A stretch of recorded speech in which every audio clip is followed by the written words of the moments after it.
Hi everyone! Paano nga ba natin mapapatibay yung relationship natin or yung bond natin with our family? Of course, kailangan natin magbigay ng time. Kaya kami ni Hubby, lagi kami nag-uusap na dapat binavalue namin yung time. Yung time na binibigay namin sa binubuo naming family.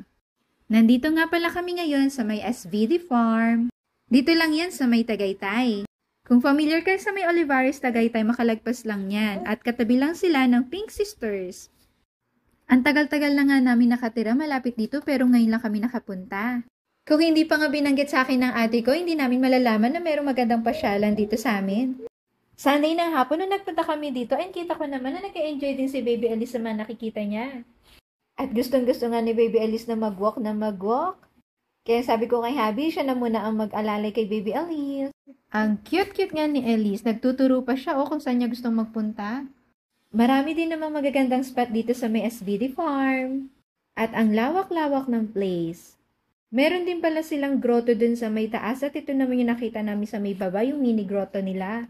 Hindi na nga kami umakyat doon sa may taas, yung malaking grotto nila doon kasi naka-heels ako at si baby baka mahirapan din.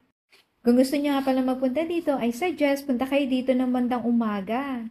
Kasi kapag hapon talaga, sobrang daming tao, lalo na kapag weekends.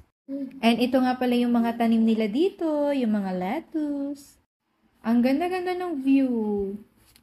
After nga namin maglibot-libot, inaya ko na si Daddy na alis na kami at magsisimba pa kami at nangangawit na talaga ako kakalakad.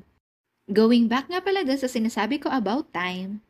Diba, lagi naman natin naririnig na pahalagahan mo yung oras, bigyan mo siya ng oras, mag-alat ka ng time, or time is gold. Totoo pala siya at sobrang importante niya.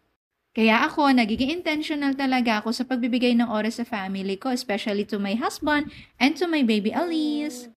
Kasi ako, lagi ko sinasabi sa sarili ko, you'll never know what will happen on the next day. And we cannot really control the time.